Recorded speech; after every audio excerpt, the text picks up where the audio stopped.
पहले जमाने में लोगों की सोल अच्छी थी, रूहानियत अच्छी थी, आध्यात्मिकता अच्छी थी, तब उनको ये सारी बीमारियां, कैंसर हैं तेन, ये जो बड़ी बीमारियां हैं ये नहीं होती थी।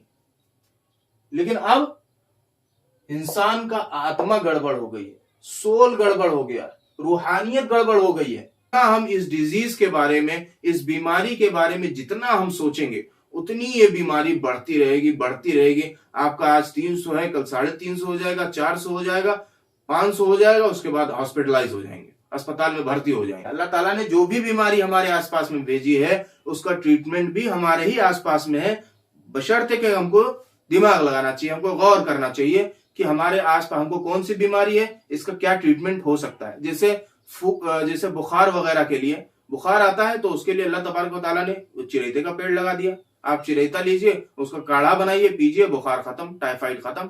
50% सिर्फ सोचने की वजह से शुगर की बीमारी में मुब्तला है। शुगर की बीमारी सिर्फ सोचने की वजह से होती है, थिंकिंग की वजह से। अस्सलामु अलैकुम वरहमतुल्लाहि वबरकातुहू। मैं डॉक्टर साद अहमद अंसारी आपकी खिदमत में। आज के हमारे डिस्कशन का टॉपिक है डायबिटीज, जिसे आम जबान में, नॉर्मल लैंग्वेज में अगर हम कहते हैं तो शुगर कहते हैं। हमारी बॉडी में ऐसे कौन से चेंजेस आते हैं, कौन से बदलाव आते हैं जिसकी वजह से शुगर होता है। शुगर बढ़ के 300 हो जाता है, 400 हो जाता है, 500 हो जाता है। क्यों होता है ऐसा? हमारी बॉडी में एक ऑर्गन होता है, एक आज़ा होता है जिसे हम पैनक्रियास कहते हैं। उसका शेप कुछ इस तरीके से होता है। इसका काम यह है कि ये इंसुलिन सिक्रीट करता है, इंसुलिन निकालता है। ये इंसुलिन, ये पैनक्रियास जो है, ये लबलबा जो है, ये जब तक इंसुलिन ठीक तरीके से निकालता है तब तक हमारा शुगर मेंटेन रहता है, बराबर रहता है। लेकिन अगर ये पैनक्रियास इंसुलिन सिक्रीट करने में फेल हो जाता है, यानी बहुत कम सिक्रीट करता है या तो एकदम सिक्रीट नहीं करता है, डाउन हो जाता है लेवल, जिसकी वजह से हमारी बॉडी का शुगर लेवल बढ़ जाता है।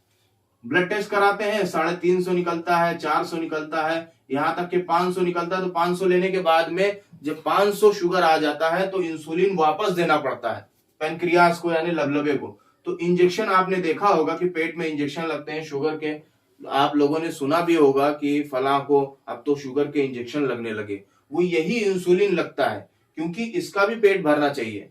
ये जो है, जो इंसुलिन ये पैनक्रियास सिक्रीट करता है, इसको वापस अब इंसुलिन चाहिए, तभी बॉडी के ये शुगर को मेंटेन कर पाएगा। और शुगर मेंटेनर यही है। पूरी बॉडी का जो हमारा शुगर का खेल है वो यही मेंटेन करता है। और इसको कौन मेंटेन करता है, इसको कौन संभालता है? इसको संभालता है आपका ब्रेन। आप समझिएगा बात को, मैं आपको पूरी डिटेल कि कैसे शुगर होता है और कैसे जो है ये इसका उतार चढ़ाव ये कैसे होता है, मैं आपको पूरी डिटेल समझाने की कोशिश कर रहा हूं। तो ये जो पैनक्रियास वर्क करता है वो ब्रेन के कहने पे वर्क करता है। और ब्रेन किसके कहने पे वर्क करता है? सोल के, यानी आत्मा के, रूह के। ठीक है? ये सोल, जब आप सोचते हैं, बहुत ज्यादा सोचते हैं शुगर के बारे में कि मुझे शुगर हो गया, अब मैं क्या करूं, 300 है, 400 है, ये भी करा लिया, ब्लड टेस्ट भी करा लिया, पेशाब भी जांच करा ली, अब तो शुगर मुझे हो ही गया। तो ये आपका क्या सोचता है? आपकी आत्मा सोचती है, आपका सोल सोचता है, आपकी रूह सोचती है। रूह क्या है? आपका सीईओ। जैसे कोई ऑफिस है, उसका सबसे बड़ा ऑफिसर सीईओ होता है, ऐसे ही हमारी बॉडी का सबसे बड़ा ऑफिसर सीईओ यानी आत्मा है, रूह है। रूह जब हुक्म करती है मैनेजर को, ब्रेन आपका क्या है? ये मैनेजर है। ये ब्रेन क्या करता है? आपके बॉडी के जितने भी ऑर्गन्स है, जितने भी आज़ा है, सबको इसका काम है, सबको चलाना, सबको हुक्म देना कि तुमको क्या क्या काम करना है। ब्रेन कहता है लीवर को कि खाना बराबर हजम करो, तो लीवर खाना बराबर हजम करेगा। ये कहेगा कि सांस अच्छे से लो, मतलब जो है लंग्स को, तो लंग्स सांस अच्छे से लेगा। ये सारी चीजें ब्रेन का काम है। तो मैं शुगर के बारे में आपको बता रहा था कि जब हम सोचते ज्यादा हैं, बहुत गहराई में, डीप में चले जाते हैं, शुगर की बीमारी हो गई, अब मैं क्या करूं, अक्सर जो शुगर जो होती है, शुगर की बीमारी होती है, वो सोचने से होती है। ये मैं आपको समझाने की कोशिश कर रहा हूं। जितना हम इस डिजीज के बारे में, इस बीमारी के बारे में जितना हम सोचेंगे, उतनी ये बीमारी बढ़ती रहेगी, बढ़ती रहेगी। आपका आज 300 है, कल 350 हो जाएगा, 400 हो जाएगा, 500 हो जाएगा, उसके बाद हॉस्पिटलाइज हो जाएंगे, अस्पताल में भर्ती हो जाएंगे, सोच सोच के। यही मैं आपको समझाने की कोशिश कर रहा हूं कि कैसे शुगर बढ़ता है। तो जो हम जो सोचते हैं, हमारी जो दिमाग है, हमारा जो कि मुझे शुगर हो गया, मुझे शुगर हो गया, तो ये सोल सोचता है, हमारी रूह सोचती है। ये अब क्या करेगी, ये दिमाग को हुक्म देगी कि मेरा शुगर बढ़ गया, आप सोच रहे हो शुगर बढ़ गया, तो ब्रेन क्या करेगा, पेनक्रियास को कहेगा कि बढ़ाओ। जब ये सोच ही रहा है, जब ये सोच ही रहा है कि बढ़ना है, बढ़ना है, बढ़ना है, बढ़ना है, तो ब्रेन को हुक्म होगा कि आप इसको बढ़ा दीजिए। इंसुलिन ऑटोमेटिक क्या करेगा, ये पेनक्रियास क्या करेगा, ऑटोमेटिक इंसुलिन सिक्रीट करना कम कर देगा, इंसुलिन निकालना ही बंद कर देगा। इसकी वजह से आपका ब्लड शुगर 350, 400, 500 ऐसे होता है शुगर का मैकेनिज्म। ऐसे शुगर बढ़ता है। सिर्फ सोचने की ताकत, हमारी सोचने की वजह से आधे से ज्यादा जो शुगर की बीमारी में मुब्तला है, 50% ऑफ 50% सिर्फ सोचने की वजह से शुगर की बीमारी में मुब्तला है। शुगर की बीमारी सिर्फ सोचने की वजह से होती है, थिंकिंग की वजह से। एक जगह बैठे हैं, रिपोर्ट आज शाम की आ गई, कल से सोचना शुरू हो गए, मुझे शुगर हो गया, अब मुझे टैबलेट लेनी पड़ेगी, अब मुझे ये लेना पड़ेगा, अब मुझे परहेज करना पड़ेगा, अब मुझे ये करना पड़ेगा, मुझे चीनी नहीं खानी पड़ेगी, मुझे अब लड्डू भी नहीं मिलेंगे। ये सारी चीजें लोग एक सोचना शुरू कर देते हैं, जिसकी वजह से ये बीमारी एकदम गठित हो जाती है, गड्ढा बना के बैठ जाती है, फिर ये ठीक होने का नाम नहीं लेती है। उसके बाद सिर्फ आप टैबलेट ले रहे हैं, ग्लिमस्टार PM1 चल रही है, किसी को ग्लिमस्टार PM2 चल रही है, कोई 1 टाइम खा रहा है, कोई 2 टाइम खा रहा है, सिर्फ दवा खाते खाते जिंदगियां ऐसे गुजर रही। तो ये आपको समझ में आ गया होगा कि ये शुगर होता किस वजह से है। अब मैं इसकी जो मेडिसिन बताता हूं कि शुगर जो है, ये हमारा जो इंडिया है, हमारा जो भारत है, इसका शुगर कैपिटल कहा जाता है, डायबिटीज कैपिटल कहा जाता है इसको। डायबिटीज कैपिटल यानी पूरी दुनिया का कैपिटल।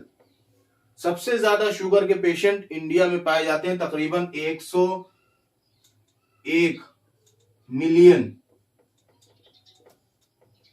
यानी तकरीबन 10 करोड़ शुगर के पेशेंट हैं इंडिया में। तो अल्लाह ने अगर ये बीमारी भेजी है, चलिए ठीक है, इंडिया में ही सबसे ज्यादा है, इसको शुगर का कैपिटल भी कहा जाता है, तो अल्लाह ताला ने इंडिया में नीम के पेड़ भी तो ज्यादा उगाए हैं। पूरी दुनिया में सबसे ज्यादा आप देख लीजिए नीम के पेड़ कहां उगे हुए हैं। नीम के पेड़ सबसे ज्यादा कहां है, भारत में ही तो है, इंडिया में ही तो है। तो इसका ट्रीटमेंट भी तो हमारे ही पास है। हमारे पास अगर शुगर के पेशेंट भी ज्यादा है, तो इसका ट्रीटमेंट भी तो हमारे करीब में, हमारे आसपास में ज्यादा ही है। अरे समझ में आ रही बात। अगर हमारे पास कोई भी चीज है, जैसे गाड़ियां बहुत ज्यादा है, गाड़ियां बहुत ज्यादा है, तो उसी हिसाब से हमारे पास गैरेजेस भी तो हैं कि मान लो गाड़ी खराब हो रही है तो गैरेज भी उतनी है, कहीं भी ठीक करा लेंगे। ऐसे ही जैसे ही हमारे भारत में शुगर के पेशेंट्स बहुत ज्यादा है, तकरीबन 10 मिलियन है, 101 मिलियन है, यानी 10 करोड़ के आसपास में है। आप रिकॉर्ड देखिए, आप गूगल पे सर्च कीजिए, दुनिया में सबसे ज्यादा शुगर के पेशेंट्स आपको भारत में मिलेंगे। तो इसका ट्रीटमेंट भी हमारे ही पास है। ये नीम, ये बकैन जिसे हम कहते हैं, बकैन, ये सब इसका ट्रीटमेंट है, इसका इलाज है। अल्लाह ताला ने जो भी बीमारी हमारे आसपास में भेजी है, उसका ट्रीटमेंट भी हमारे ही आसपास में है, बशर्ते कि हमको दिमाग लगाना चाहिए, हमको गौर करना चाहिए कि हमारे आसपास हमको कौन सी बीमारी है, इसका क्या ट्रीटमेंट हो सकता है। जैसे बुखार वगैरह के लिए, बुखार आता है तो उसके लिए अल्लाह तबारक व तआला ने चिरैते का पेड़ लगा दिया। आप चिरैता लीजिए, उसका काढ़ा बनाइए, पीजिए, बुखार खत्म, टाइफाइड खत्म। ऐसे ही शुगर के मरीज के लिए नीम और बकई का पेड़, इसको अगर हम कंटिन्यू 6 मंथ्स यूज करेंगे, 6 मंथ्स इसको इस्तेमाल करना है। नीम का जूस ले लीजिए, चाहे बकैन का जूस ले लीजिए। बकैन एक पेड़ आता है जो कि देहातों में पाया जाता है, शहरों में नहीं पाया जाता है, और इसका मुझे एक्चुअल नाम भी अभी जहन में नहीं आ रहा है। इसी को मतलब जो है गांव देहात के लैंग्वेज में बकैन ही कहते हैं इसको। आमतौर पर लोग जानते भी होंगे, बहुत कम लोग होंगे जो इस पेड़ को नहीं जानते हैं। तो इसको अगर हम 6 महीना सुबह और शाम आधा ग्लास जूस बना के पिएंगे, नीम का जूस हो चाहे बकैन का जूस हो, 6 मंथ्स, आप देखेंगे ऑटोमेटिक आपका शुगर जो है धीरे धीरे करके कम होने लगेगा और आप जो है शुगर की बीमारी आपके अंदर से धीरे धीरे खत्म होने लगेगी। आपका जो पेनक्रियाज है, आपका लबलबा है, ये इंसुलिन बढ़ाना शुरू कर देगा।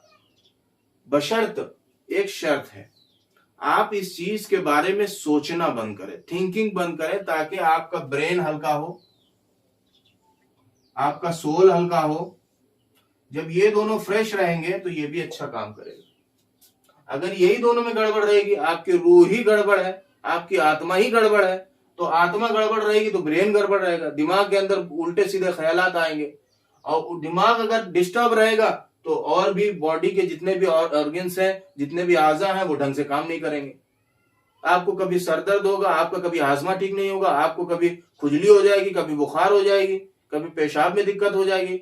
ये सारी चीजें जब ब्रेन नहीं ठीक होता है, जब ब्रेन अब डिस्टर्ब होता है, तब ये सब चीजें अपने को देखने को मिलती। फर्स्ट ऑफ ऑल हमें क्या करना चाहिए? हमें यह करना चाहिए कि हम अपने सोल को सही करें, अपनी रूह को सही करें, अपनी आत्मा को सही करें। ये सही हो गई तो ब्रेन सही हो गया, ब्रेन सही हो गया तो हमारी पूरी बॉडी लैंग्वेज सही हो गई। ये असल मैकेनिज्म है। कोई भी बीमारी, अब मैं सिर्फ शुगर की बात नहीं कर रहा हूं, मैं किसी भी बीमारी के बारे में, किसी भी बीमारी के ताल्लुक से मैं आपको ये समझाने की कोशिश कर रहा हूं कि अगर हमारा जहन, हमारा बॉडी, हमारी आत्मा, ये तीनों एक दूसरे का लिंक है। मैं आपको एक वीडियो में आपको बना के दिखाऊंगा इस चीज की कि माइंड, बॉडी और सोल का क्या रिलेशन है। और इसी को होम्योपैथी ही कहते हैं, इसी तीनों को होम्योपैथी कहते हैं। ये तीनों के रिलेशन को ही होम्योपैथी कहते हैं। आप होम्योपैथी का डिटेल में मुताला कीजिए, माइंड, बॉडी और सोल के कॉम्बिनेशन को होम्योपैथी कहते हैं। तो आज मैंने ये आपको समझाने की कोशिश की। आमतौर पे लोग ये समझाते नहीं है कि ब्लड शुगर होता कैसे है, क्यों हमारी बॉडी में आ गया, अभी तक तो नहीं था, अचानक आ गया हमारी बॉडी में, क्यों ट्रांसफर हो गया, क्यों आ गया। ये जब यहां से डिस्टरबेंस, ये पहले जमाने में तो नहीं था।